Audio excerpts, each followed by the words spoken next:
세상 속에 여러 가지의 그런 행복과 또 은혜와 이런 그 복된 이런 길이 있었으면 참 좋은데 때로는 경제적으로 어려움을 당할 때가 있습니다. 지금 코로나 시대에 사업이 제대로 이렇게 돌아가지 않냐고 여러 면에서 어려운 위기를 만나는 경우도 있습니다.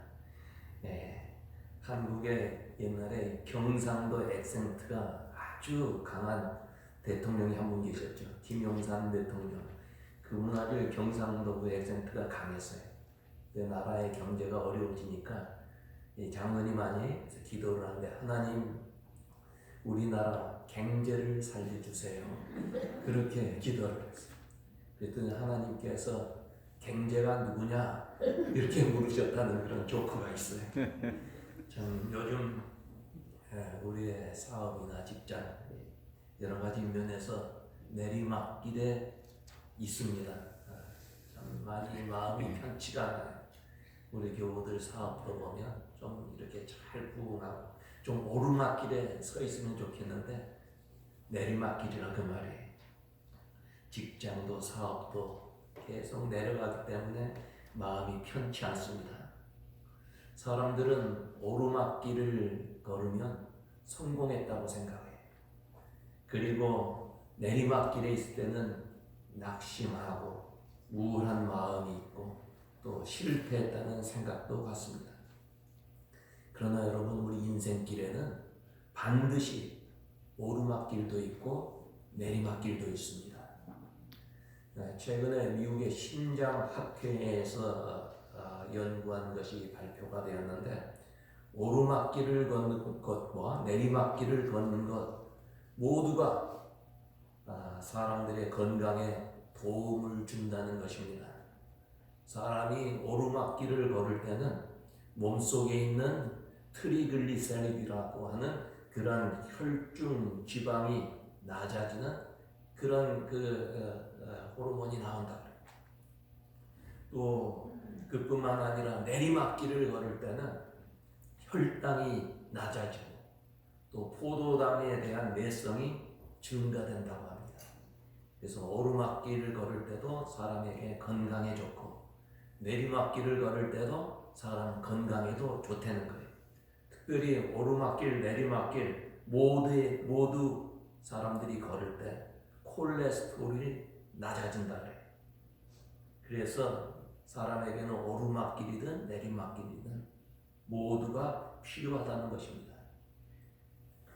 치유의 숲이라고 하는 그런 글을 보면 인생의 숲길에는 오르막과 내리막길이 있습니다. 계속 오르는 것만이 능사가 아니고 내리막길이라고 해서 막장으로 가는 것도 아닙니다. 오르막길을 걸을 때는 조급함을 버리고 겸손히 걷고 내리막길을 걸을 때는 앞으로 또 올라갈 것을 생각하면서 큰 기대와 믿음을 가지고 희망차게 걷는 것이 인생 건강에 좋습니다. 오르막과 내리막은 늘 있습니다. 이런 글이 있습니다. 여러분 오늘 성경 본문에 나오는 말씀 가운데 선지자 엘리야도 오르막길을 걸었는가 하면 내리막길을 걸었던 경험이 있습니다. 이스라엘 백성들이 애굽에서 노예로 참 종 노릇을 하다가 이제 그 출애굽에서 광야 생활을 마친 이후에 가나안 땅으로 들어가서 정착을 하게 되었습니다. 그곳에서 참 하나님의 은혜 가운데 나라를 세우고 든든히 섰어요. 그래서 사울 왕, 그 다음에 다윗 왕, 솔로몬 왕, 얼마나 참 찬란한 그런 황금 시대를 누렸는지 모릅니다.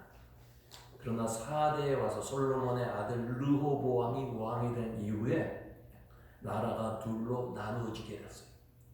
우리 한국처럼 남과 북으로 나누어졌는데 남쪽은 그 나라 이름이 유다, 북쪽 나라 이름은 이스라엘이었습니다. 그런데 북쪽 이스라엘 나라, 그 나라에 아합 왕이라고 하는 사람이 있었습니다. 이 아합 왕은 그 이웃의 우상을 섬기는 시돈 나라의 왕의 딸 이세벨과 결혼을 하게 됩니다. 이세벨을 왕비로 맞이하게 되었습니다. 근데 이세벨이 시집을 오면서 그들의 우상 바알상과 아세라상을 가지고 왔어요. 그리고 자기만 섬기는 것이 아니라 이스라엘 백성들에게 그 우상을 섬기도록 강요했습니다. 우상을 섬기는 일을 강요할 뿐만 아니라 그 나라에 있는 하나님의 선지자들을 죽였습니다. 이 나라는 아주 영적 암흑 시대를 맞이하게 되었습니다. 그래서 아합 왕이 통치하던 그 기간은 이스라엘 역대 왕 가운데 그 어느 시대보다도 더 혼란하고 더 부패하고 더 우상 숭배가 만연한 시대가 되었습니다. 여러분, 이런 시대에 엘리야 선지자는 하나님의 종으로서 놀라운 기적들을 행합니다. 흉년으로 굶주려 죽어가는 그런 사르밧 과부의 집에 들어가서 그곳에서 참 하나님의 은혜 가운데 기적을 일으키는데 가루통에 가루가 마르지 아니하고 기름통에 기름이 마르지 아니하는 그런 기적을 행합니다. 그뿐만 아니라 죽은 아이를 품에 안고 기도함으로써 그 아이가 살아나는 기적도 행했습니다. 그뿐만 아니라 우리가 잘 아는 갈멜산 위에서 제단을 쌓고 하나님 앞에 기도해서 하늘에서 불이 내려와서 그 재물을 사르는 놀라운 기적도 행했습니다. 이 엘리야는 죽음을 경험하지 아니하고 회오리 바람을 타고 승천했던 아주 영역이 강했던 선지자였습니다. 선지자 중에 선지자였습니다. 그런데 여러분, 그처럼 위대한 선지자에게도 내리막길이 있었습니다. 무서운 시험이 닥쳐왔습니다. 갈멜산에서 승리한 엘리야를 아합 왕의 아내인 이세벨이 죽이겠다는 거예요. 엘리야는 이세벨의 위협에 두려워서 그 피신을 하게 됩니다. 그리고 피신하는 가운데 나는 실패한 사람이다 하는 생각이 들어서 하나님 앞에 스스로 하나님, 내 생명을 거두어 가주시옵소서. 이제 넉넉하오니 이만은 하면 됐으니 내 생명을 거두어 가주시옵소서. 오죽 마음이 괴롭고 힘들었으면 그 위대한 선지자가 그런 기도를 했겠어요. 내리막길을 걸었다는 말이에요. 엘리야는 이스라엘 백성들이 우상 문화에 젖어서 하나님을 떠나가는 것을 보면서 그 당시에 만연했던 우상 숭배자들, 그들의 선지자 앞에 도전장을 내밉니다. 450명의 바알 선지자, 바알을 섬기는 선지자가 450명이나 됐어요. 그리고 아세라 선지자 400명, 850명. 여러분, 바알은 남자 신이, 아세라는 여자 신이, 음란한 신들입니다. 음란한 짓을 하면 하늘에서 비가 내린다고 그렇게 생각을 했어요.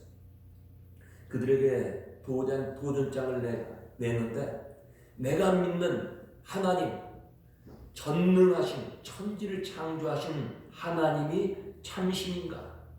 너희들이 말하는 하늘에서 비를 내려주고 풍년을 가져다주는 바알신, 아세라신이 참신인가 대결하자는 거예요.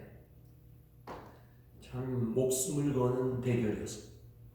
이들은 갈멜산 높은 곳에 제단을 쌓습니다. 그리고 그곳에다가 제물을 올려놓고 기도할 때 하늘에서 불을 내려주는 신이 참신이라는 그런 목숨을 건 대결이었습니다. 바알 선지자들, 이런 우상 숭배자들이 그 산 위에다 제물을 올려놓고 아무리 기도해도 어떤 동요도 없습니다. 어떤 징조도 없습니다. 이때 엘리야가 이제는 내 차례가 비키라고 거기다 제물을 붓고 그 주변에 물을 붓고 그리고 하나님 앞에 기도합니다. 부르짖어 기도할 때 하늘에서 불이 내려서 재물을 사르게 되었습니다. 하나님이 전능하신 하나님, 이 세상 모든 만물을 창조하신 참신인 것을 그들에게 보여주었어요. 이 엘리야의 기도의 능력 아니겠어요? 이 바알, 아세라 선지자들 모두 잡아다가 기손강에서 죽입니다. 그뿐만 아니라 이 엘리야가 갈멜산 꼭대기에 올라가서 기도를 합니다. 3년 반 동안 비가 오지 않았어요. 흉년으로 모두가 고통을 당했어요. 근데 그곳에 올라가서 기도를 해요.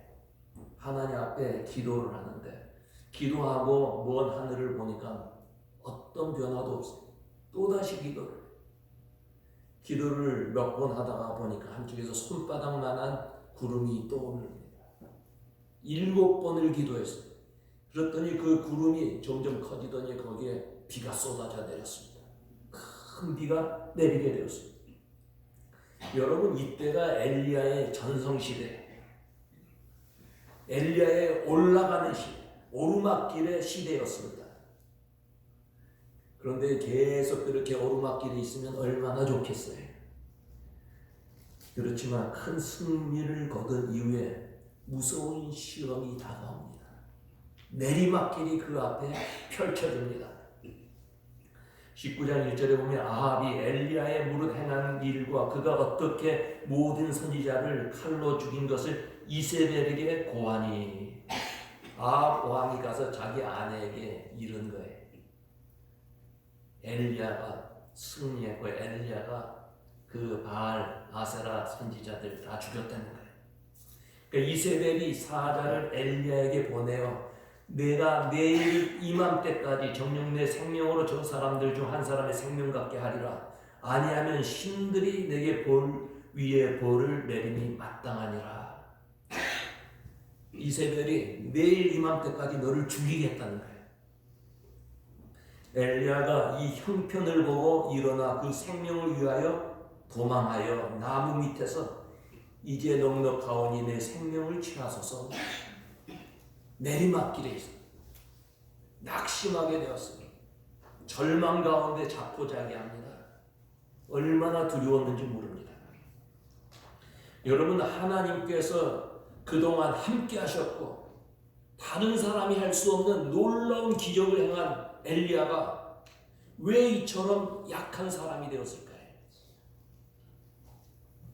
그는 큰 일을 행했지만 몹시 지쳐 있었기 때문에 번아웃 됐어요.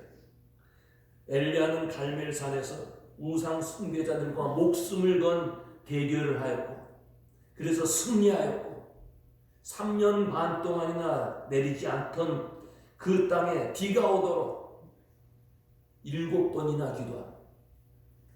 여러분, 기도할 때 그저 한번 하나님 비 내려주세요 그렇게 기도했을까요? 전심전력으로 기도했어요. 성경에 보면 머리를 무릎에 파묻고 기도. 그거 쉬운 게 아니에요. 저도 그렇게 한번 해보려고 하는데 그걸 쉽지가 않아요. 기도를 많이 했어요. 그뿐만 아니라 하늘에서 비가 내릴 때 아합 왕에게 이제 비가 많이 내리면 땅이 질어서 마차가 길에 빠지니 먼저 떠나십시오. 그리고 그곳에서 이스라엘까지 이 왕의 마차가 가는데 함께 뛰었어요. 엘리야가 그 길을 함께 뛰었습니다. 요즘 대통령이 어디를 갈 때 그 옆에 수행원들이 같이 달려가는 것처럼 그렇게 뛰었어요. 얼마나 심신이 피곤하겠습니까? 육신적으로 완전히 탈진이 되었어요. 그런 가운데 이세벨이 위협을 하게 되자 힘이 소진했어요. 대항하지 못하고 낙심하고 그래서 도망을 치게 되었습니다. 여러분, 우리들은 육신을 가진 존재입니다. 우리 모두가 육신을 가지고 있어요. 그래서 육신이 지쳐 있으면 쉽게 병에 걸려요. 육신이 지쳐 있으면 정신도 약해집니다. 그 가운데 시험에 들기가 쉬워요. 그래서 여러분, 우리는 건강한 육체를 잘 보존해야 돼요. 우리의 몸은 성령이 거하시는 전이에요. 신앙생활하면서 어떤 분들은 영적인 면에서 아주 관심이 갖고 영적인 일에 치우치고 육신을 소홀히 하는 사람들인데 그건 바른 신앙이 아니에요. 우리의 육신 매우 중요합니다. 그래서 우리는 건강해야 돼요. 음식도 좋은 음식을 먹어야 되고 매일 운동도 하고 그래서 육체를 잘 지켜나가야 돼요. 기도를 해도 맑은 정신으로 기도해야지 너무 피곤한 가운데 너무 지친 가운데 기도하면 잘못하면 시험에 들기 쉬워요. 지나친 금식이나 금욕, 절제, 불안한 자세로 기도하는 것도 바람직하지 못해요. 여러분, 우리는 흙으로 지어진 존재입니다. 그래서 피곤할 때는 쉬어야 돼요. 피곤한 분이 계시면 우리는 결국은 무너진다는 것을 생각해요. 이민 와서 열심히 일해. 하루에 몇 시간 자기는 못하고 막 열심히 일해. 그러다가 어느 정도 살만하면 몸에 병이 걸려서 넘어지는 것 우리가 이렇게 경험하지 않습니까? 그래서 하나님께서는 우리에게 안식일을 주셨어요. 열심히 일하고 6일 동안 열심히 일하고 주일날 쉬어서 이 육체를 회복하게 하셨던 거예요. 여러분, 우리가 우리의 육체를 잘 돌보아야 합니다. 이 하나님의 사람 엘리야가 이처럼 쉽게 무너진 것은 육신이 피곤했기 때문에, 너무 지쳐 있었기 때문에. 그뿐만 아니라 영적인 면에서도 너무 지쳐 있었어요. 그의 마음에 교만한 마음이 들었습니다. 하늘에서 불과 비를 내려오는 큰 일을 행했습니다. 그 일을 행하고 나서 분명히 이것은 하나님의 은혜라고 생각했을 거예요. 하나님의 은혜로 이런 기적을 행했다. 그런 마음이 분명히 있었을 거예요. 그러면서도 자신의 업적에 대한 교만한 마음이 들었어요. 그걸 우리가 어떻게 하느냐? 여기 19장 4절에 보면 스스로 광야에 들어가 하룻길을 행하고 한 로된 나무 아래 앉아 죽기를 구하여 여호와여 넉넉하오니 지금 내 생명을 취하소서. 나는 내 열조보다 낫지 못하나이다. 이 기도의 내용이 무엇입니까? 나는 내 열조보다 낫지 못합니다. 그 말의 뜻이 뭐예요? 나는 내 열조보다 낫다는 거예요. 자기는 자기 조상 누구보다도 큰 능력을 행한 특별한 종이라는 거예요.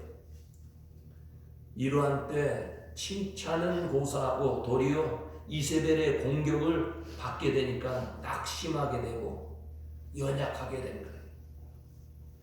큰 일을 행했는데 누구도 칭찬하는 사람도 없어요. 도리어 죽이겠다는 거예요. 교만한 마음이 들어갔어요.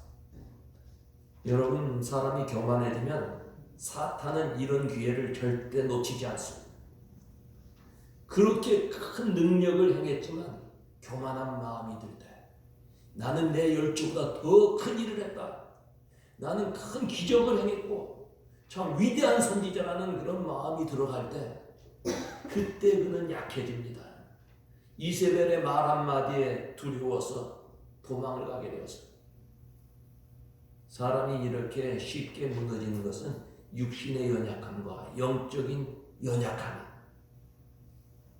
엘리야는 혼자 힘으로 승리한 것이 아니라 하나님이 함께 해주셨기 때문에 성공한 것입니다. 여러분, 오늘 우리의 성공이 나의 노력과 나의 수고로만 이어진 것이 절대 아닙니다. 나된 것은 하나님의 은혜인 줄로 믿습니다. 아멘. 교회에 나오고 싶어도 나오지 못하는 사람들이 있어요. 그러나 여러분, 이 시간에 주 앞에 나왔어요.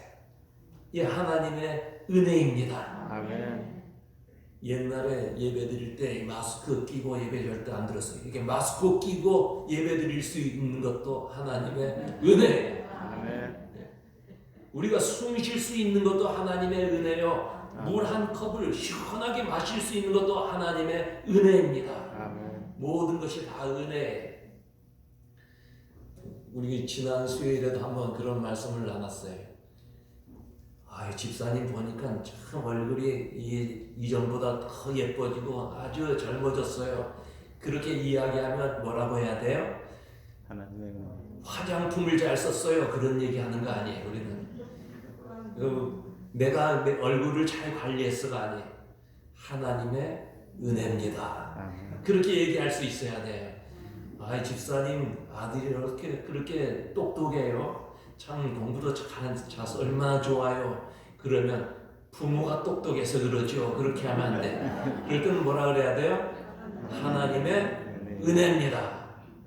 우리가 무엇을 사람들에게 이렇게 칭찬을 받거나 사람들이 참 기뻐하는 마음을 볼 때 모든 것이 하나님의 은혜라고 생각을 해야 돼. 이 교만한 마음이 들 때가 위험한 거예요. 교회에 나와서 열심히 헌신하고 봉사했어요. 내가 다른 사람보다 더 봉사한다. 다른 사람보다 더 열심히 나와서 기도한다. 다른 사람은 못하는데 나는 11조를 한다. 그런 마음이 들면 교만한 마음이 생겨. 그러면 넘어지는 거예요. 하나님은 겸손한 자를 기뻐하시고 교만한 자를 물리치신다 그랬어요. 그래서 아무리 성공해도 교만해지면 하나님이 그 사람에서 손을 떼요. 하나님이 손을 떼면 마귀의 밥이 되는 거예요. 엘리야는 두려운 마음이 들 때 하나님을 바라보지 못하고 주변 형편을 보았어요. 3절에 저가 이 형편을 보고 일어나 그 생명을 위하여 도망하였다 그랬어요. 지금 엘리야에게 닥친 형편이 어떤 형편입니까?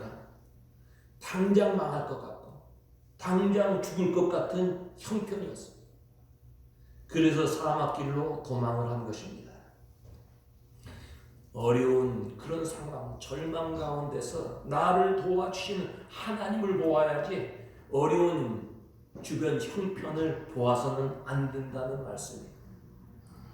여러분 40주야 쏟아지는 비, 노아의 홍수 때 40주야 비가 쏟아졌어요. 이때 노아의 가족들은 노아의 그 방주 속에 들어갔습니다. 그런데 여러분 이 방주 큰 배입니다. 배면 창문이 어디 있어야 될까요? 모든 집의 창문은 전부 다 옆에 있잖아요. 그래서 밖을 다 보게 돼 있어요. 그런데 방주의 창문은 옆에 있지 않았어요. 하나님께서 위에다가 만들었어요. 위에다가. 왜 그랬을까요? 노아의 홍수 때 그 무서운 물결이 일고 옆에는 사람들, 짐승들의 시신이 떠다니고 캄캄하고 얼마나 두렵겠어요. 그거 보지 말라는 거예요. 위를 바라보라는 거예요. 홍수 가운데 그 무서운 환경 속에서 위를 바라. 우리를 도우시고 우리를 인도하시는 하나님을 바라보는 거예요. 그래서 노아의 방주에는 천장에 창문이 있었어요. 여러분 오늘 우리를 위협하고 우리를 두렵게 하는 일들이 있습니까? 그런 환경이 있습니까? 그거 바라보지 마십시다. 우리를 도와주시는 주님, 위에서 우리를 살피시고 선한 길로 인도하시는 주님을 바라보는 성도 여러분들 되시기를 바랍니다. 아멘. 엘리야는 브엘세바 광야 길을 가다가 뜨거운 햇볕 속에서 광야의 로뎀 나무 그늘 아래 거기에서 잠이 듭니다. 그 로뎀 나무 그늘 아래서 이제 넉넉하오니 내 생명을 취하소서 그렇게 기도합니다. 여러분 이 로뎀 나무는 사막 메마른 골짜기에서 흔히 볼 수 있는 아주 조그만 나무예요. 큰 나무가 아니에요. 조그만 나무에 생긴 그늘, 그 얼마나 조그만 그늘이겠어요. 그 작은 나무 그늘 아래서 누워서 죽기를 간구하며 잠이 듭니다.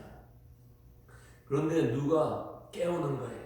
눈을 떠보니 천사가 그를 어루만져 주면서 일어나서 먹으라. 그리고 그 머리맡에 무엇이 있냐면 숯불에 구운 떡과 그리고 한 병에 물이 있었습니다. 그래서 이 엘리야가 그것을 먹는 거예요. 그리고 또다시 잠이 듭니다. 그런데 천사가 나타나서 또다시 그를 어루만지면서 일어나 먹으라. 내가 기를 이기지 못할까 하노라. 엘리야가 일어나서 그것을 먹고 힘을 얻어서 40주 40야를 걸어서 하나님의 산 호렙산에 이릅니다. 이 모세가 그 십계명을 받았던 그 산이 호렙산. 하나님은 로뎀 나무 아래서 절망하고 있던 엘리야를 외면하지 않았습니다. 찾아오셔서 책망하지도 않았어요. 꾸짖지 아니하시고 그를 어루만져 주었어요. 그리고 낙심한 엘리야에게 물과 떡을 주시면서 일어나 먹으라. 여러분, 우리는 여기서 피곤하고 지친 영혼을 사랑해 주시는 하나님의 따뜻한 마음을 찾아볼 수가 있습니다. 우리가 광야 같은 인생길을 걸어갑니다. 우리의 인생이 광야의 길 아니에요. 그런데 그 길을 걸어가면서 엘리야처럼 낙심하고 절망하고 살 때가 있어요. 열심히 살았고 많은 일을 한 것 같은데 사람들에게 인정받지 못할 때가 있어요. 교회에서도 참 남모르는 헌신과 봉사가 있는데 목사님이 알아주질 않아요. 장로님들이 수고한다는 말 한마디 하지 않아요. 집에서는 정말 집에서 헌신하며 가족을 위해서 살았는데 남편이 알아주지 않아요. 아내가 인정해주지 않아요. 모든 일이 공허하게 느껴질 때가 있어요. 하나님은 여전히 나를 사랑하시고 축복해 주시는데도 하나님의 그 사랑을 의심할 때도 있어요. 엘리야처럼 하나님을 바라보지 못하고 나를 어렵게 하는 환경만 바라보고 있을 때도 있어요. 하나님의 은혜 속에 살면서도 감사하는 마음이 떠났고 내가 무엇인가 한 것 같아서 교만한 마음이 들어올 때가 있어요. 나를 어렵게 하고 내 마음에 상처를 주는 그런 주변의 사람들도 있어요. 여러분, 이런 우리의 심령에 주님이 찾아오시기를 바랍니다. 아멘. 주님이 찾아오셔서 우리를 어루만져 주시고 우리에게 새 힘을 주시기를 바랍니다. 아멘. 로뎀 나무 그늘은 쉼터가 되고 새 힘을 얻는 장소가 되었어요. 엘리야는 로뎀 나무 아래서 하나님의 천사를 만나고 물과 떡을 얻을 수가 있었어요. 여러분, 오늘 우리들을 위한 로뎀 나무는 어디에 있습니까? 오늘의 로뎀 나무는 피곤하고 지친 영혼에게 참 안식을 주시는 예수 그리스도신 줄로 믿습니다. 아멘. 예수 그리스도의 몸인 교회인 줄로 믿습니다. 아멘. 우리는 예수님의 십자가 그늘에서 편히 쉴 수가 있고 예수님의 십자가 그늘에서 하나님을 경험할 수 있고 그 그늘에서 생명의 물과 생명의 떡을 얻을 수 있는 것입니다. 아멘. 우리 가운데 피곤하고 지친 교우가 있습니까? 낙심 중에 있는 분이 계십니까? 예수님의 십자가 밑에 나와서 자신의 연약함을 인정하고 자신의 죄악을 주 앞에 고백하면 우리 주님은 용서해 주시고 우리에게 우리의 가란 목을 생수로 죽여주시고 다시는 배고프지 아니하는 영생의 생명의 떡을 주시는 줄로 믿습니다. 아멘. 엘리야같이 위대한 선지자도 낙심하고 절망하고 죽기를 자청할 때가 있어. 엘리야처럼 위대한 선지자도 내리막길을 걸을 때가 있었어요. 여러분, 우리들도 살다 보면 올라갈 때도 있지만 내려갈 때도 있습니다. 그러나 어떤 환경에 있든지 여전히 하나님은 우리를 사랑하십니다. 아멘. 여전히 우리를 지켜주시고 여전히 우리 손을 붙잡아 주시는 줄로 믿습니다. 아멘. 여러분, 모든 것 주 앞에 맡기십시다.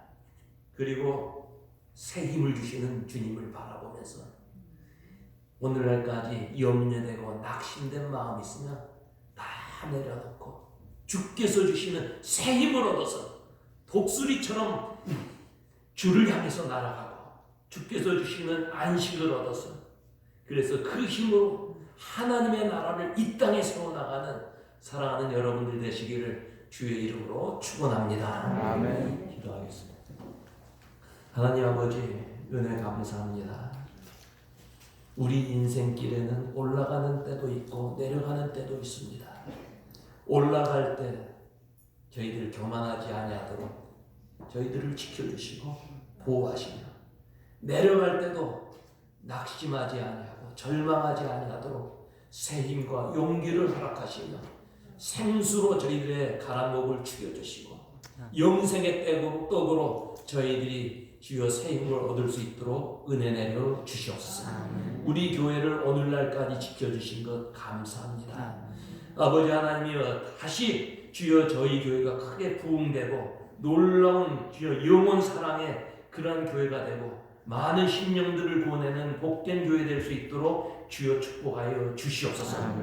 오늘 교회에 나와서 예배하는 사랑하는 우리 교우들 한 분 한 분을 주의 장중에 붙드시고 은혜로 채워주시고 기도에 응답해 주시고 살아계신 여호와 하나님을 경험하며 찬양하며 사는 우리 교우들 되게 하여 주시옵소서. 감사하고 예수님 이름으로 기도하옵나이다. 아멘. 우리 93장 찬송하겠습니다.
성자 성자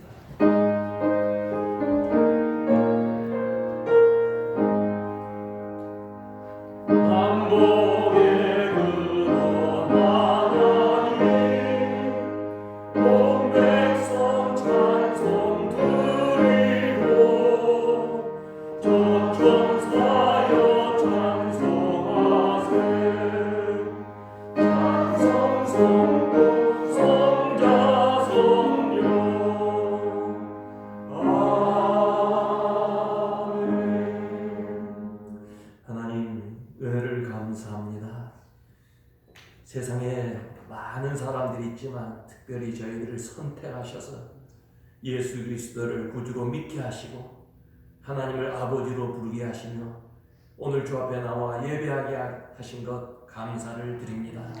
사랑하는 성도들, 예수 그리스도의 모습을 담게 하시고 참으로 하나님의 귀한 자녀로서 하나님께서 약속하신 모든 복을 누리며 사는 성도들 되게 하여 주시옵소서. 또 오늘 주 앞에 기쁨으로 바친 헌물들 주님께서 흠양하여 주시고 바친 손길을 주여 축복하시되 저들의 창고가 차고 넘치게 하시고 성도의 생애 속에 부족함이 없도록 채워주셔서 받은 축복을 이웃에게 나누어 줄 수 있는 귀한 성도들 다 되게 하여 주시옵소서. 마음의 소원을 이루어 주시고 특별히 연세 많은 우리 교우들 주여 그 심령을 복되게 하시고 겉사람은 후패가지만 속사람은 날로 새로워지게 하시고 천성을 향하여 힘있게 걸어갈 수 있는 하나님의 자녀들 되게 하여 주시옵소서. 우리의 어린 자녀들 어디에 있든지 주여 축복해 주시고 지혜와 명철을 더하시며 특별히 출탄 우리 교우들 우리의 자녀들 어디에 있든지 안보하여 주시옵소서. 이제는 우리를 구원해 주신 예수 그리스도의 은혜와 하나님 아버지의 무한하신 사랑과 성령님의 교통하심이 주 앞에 나와 예배하는 모든 심령들 위해 이제로부터 영원토록 함께 계시기를 간절히 축원하옵나이다. 아멘.